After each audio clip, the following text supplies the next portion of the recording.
So yesterday we went on an adventure. We didn't know it was going to be an adventure. We thought we were just, okay, everything we do is an adventure. Anytime you take 9 kids somewhere, it's an adventure. But the plan was just to take the family out to Jason's uncle's and pick up the cows, 2 cows, that we were going to bring back here to butcher in a few weeks. Right. They've been growing and living out on his land, so it's like, that's it, right? Take a trailer, pick up cows, come back. So the loading of the cow was... Singular. Oh, yeah, right. So let's back up. So when we get there, we started talking to him. He's like, oh, yeah, by the way, my cow, the one that... Because they're 2 different colors. Right, we had the dark... One was a red Angus, the other one's a black. Yeah. And so he's like, my cow ran away again. Right. And so she probably crossed the river and joined the herd that's across... On the 500 acres. Yeah, 500 acres. So right off the bat, we're like, okay, we've got one... We're down to 1, bringing 1 cow back. Because we're going to basically bless him by getting it in. Because like right now, the way that the butcher situation is where we're at, and I think it's pretty similar otherwise, you can't just get in. Mm-mm. You know, there's a really huge wait time. 1-2 years. Yeah, depending on well, it's not quite that bad. Depending on where you are and what you're doing. But it's bad. I mean, worse than it's been. Let's say that. So anyway, we happened to get a connection with a used butcher. He's a retired. Well, we're getting deals on used stuff all the time. He is used, but he's a retired, partially retired butcher. Really, really, really nice guy. And I told him that I wanted to kind of shadow him and learn how to do what he does. And so he was interested in teaching me / cutting us a deal on processing. So we're like, no big deal. Get the cows, bring them back. So we get there. The cow's missing. So we did have a nice day with them, which I took footage. And that's what I'm going to show you. Right. Then we went to load up Cow. We went to load up the cow. The smoothest loading up of a cow Wonderful. Of any animal we've ever had outside of Fern. That was wonderful. Well, that situation. was a dream. Yeah, yes. Fern has been a dream all around. Yes, she's a perfect first cow. She's a model cow. We tie all of our cows to Fern. But since then, you guys know it's been one challenge after another. Right. So no big deal, right? On the loading. Well, we got stuck. That's true. You got a little stuck, but and then he pushed you. Yeah, it just comes up from behind. Right, you're like, wow. Okay, here we go. Yeah, he got the job done. So then we were on our way up the hill. Yes. Do we have to highlight my idiot moment? No, okay. We don't have to. That's why I left it as like, you could have come in. You could have come in and said yes, and then we headed home. And we just skipped that. That would almost be like lying. So... All right, so when we were hooking up the trailer, we disconnected it because if you knew the layout of my uncle's property, there's this hill with some loose rock that makes it a real big challenge for a 2-wheel drive van, which has no weight, well, 2-wheel drive vehicle to get up with a load with a trailer, you know. And anyway, so we disconnected up top, brought all our stuff because... And all the kids and everything down to hang out, and then went back up to pick up the cow at the end of the day. Connected to the trailer, and... It was all a little rush, you know. Yeah, because the sun was going down, and, you know, and he didn't want us traveling at dark or whatever, which is... Right, we had to anyway, but... Right, anyway. So...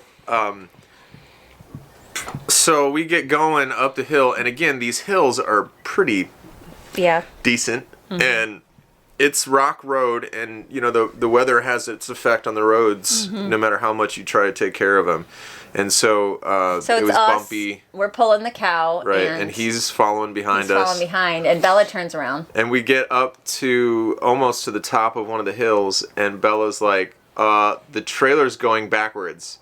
It had disconnected. My heart was like, boom! And so it was here's the scary. story. This is such a, I don't even know what the right word is, bonehead move on my part. So my uncle lets down the trailer on the ball on the hitch, right? And so the trailer hitch fits on top of there. And he's like, here, I'll let you take care of that. Because each trailer has its own kind of like dance that you need to do so that you get it just so and it's secure. Well, I'm rushing around doing other things, trying to get kids in the van. I totally didn't even hook up the chains, which would have saved the trailer from going backwards. It still would have came off. It probably would have been all right.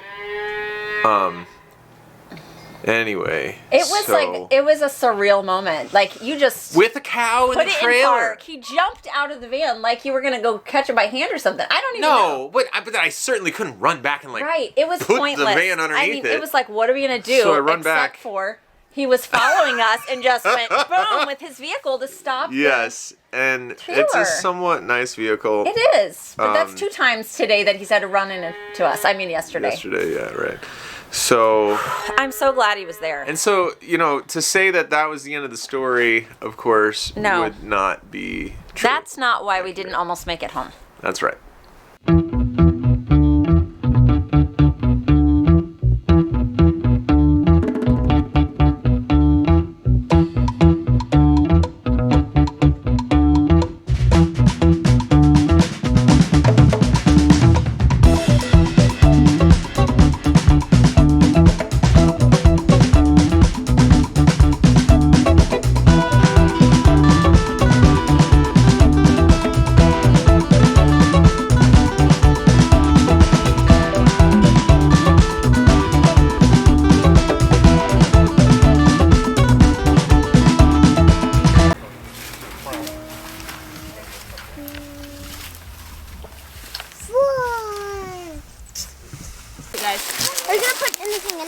What are you doing?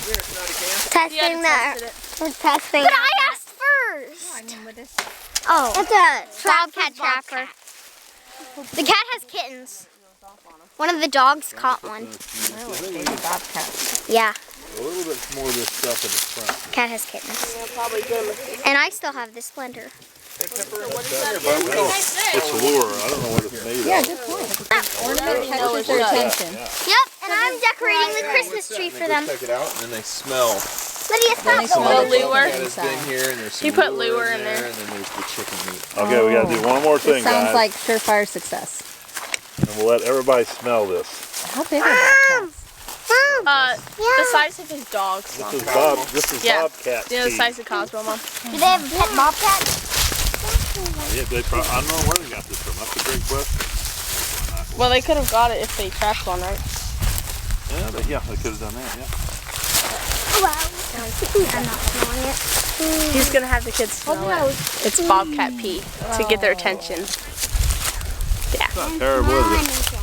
Come on, Elsie. Come on, Elsie. Come on, Elsie.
So, on the way there, this is kind of maybe shining some idiocracy on my part too. No, we have been juggling a lot, and it's like a lot of things are kind of breaking all at once. It's just been one of those seasons. The alternator had been not acting 100%. It kind And of been fluctuating. I bought one, sat it in there, so I was like, worst case scenario, I change it on the side of the road. That's a worst case. That was worst case, and given the weather lately, that would have been worse. But we just sure. haven't had time. I didn't make time. We knew it was coming. So, on the way there, I kind of noticed that, or actually after we had gotten there, I noticed that the battery light had come on and stayed on. So it was kind of fluctuating because the alternator was overcharging. and so then the light was coming on because it was over amperage or over voltage rather, and so that's not good because it'll mess your batteries up. We have 2 expensive batteries in our diesel van, so it matters.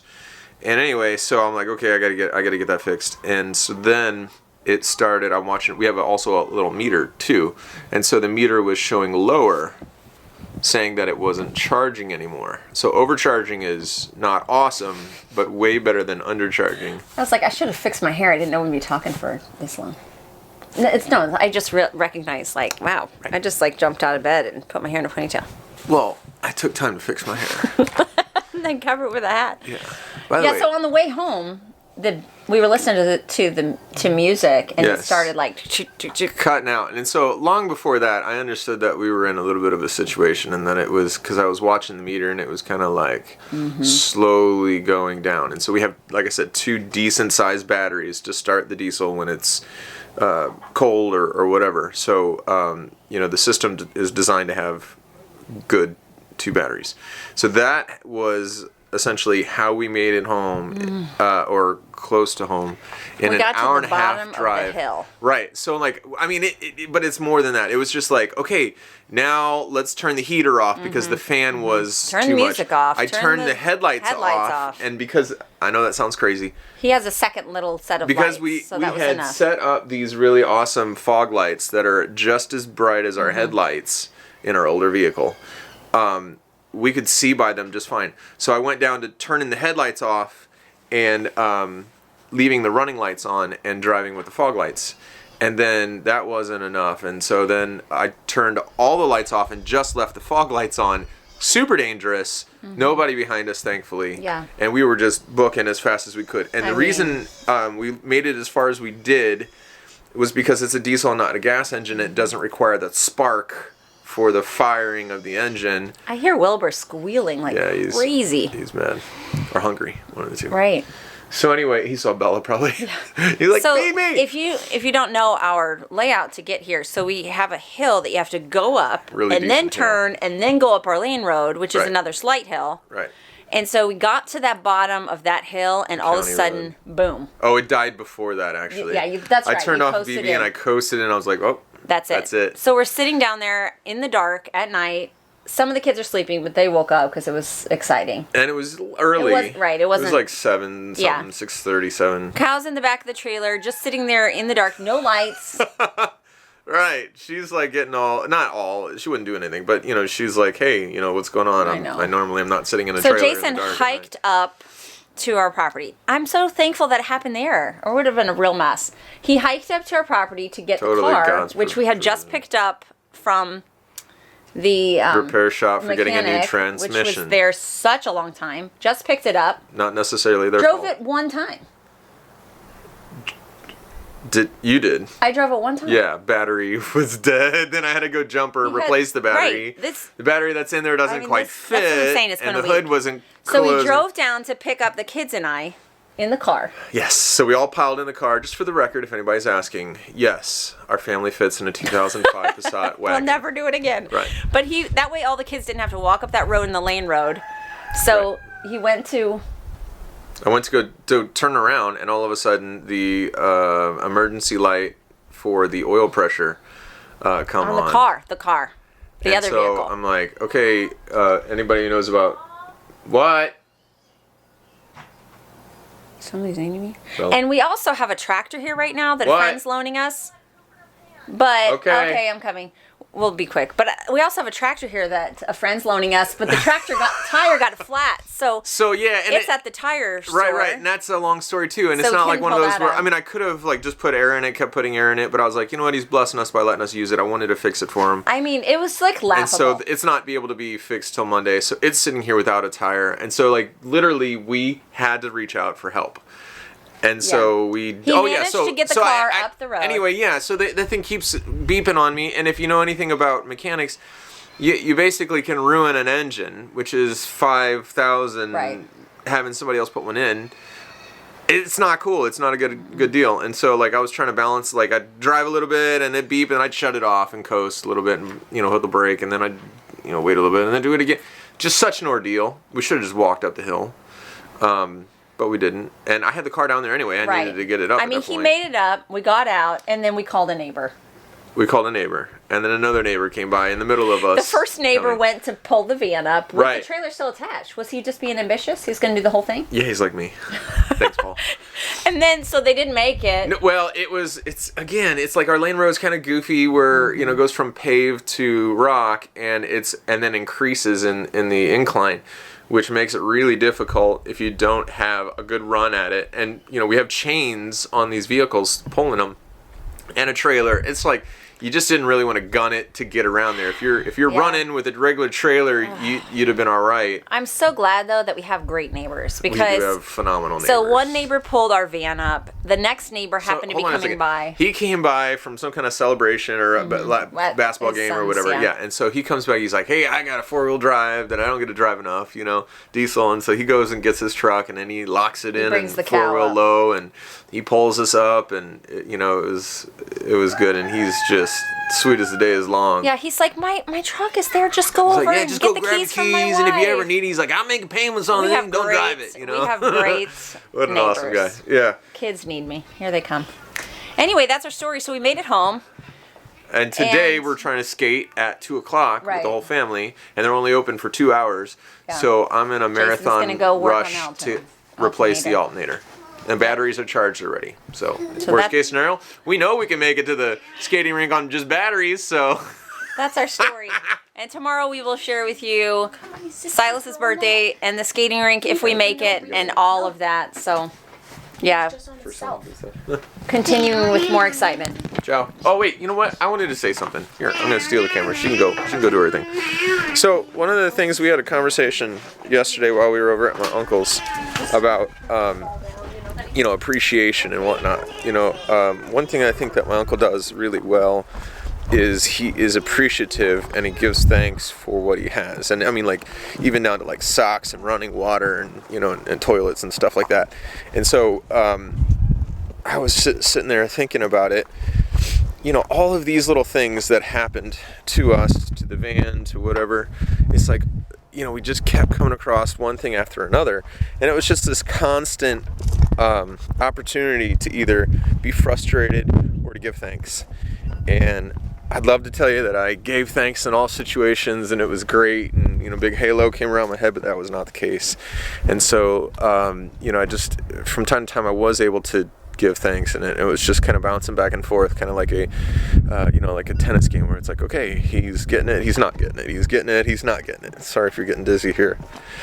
Caffeine's starting to kick in. So I just wanted to say, you know, yeah, it's Sunday, yeah, it's my son's birthday, yeah, we have a deadline, but I've got the alternator, I've got batteries charged, I have the knowledge to fix my vehicle, and I have coffee. And more importantly, I have the assurance of salvation, and really all the other stuff is just gravy, right? So I hope everybody is doing good, and if not, please let us know how we can pray for you.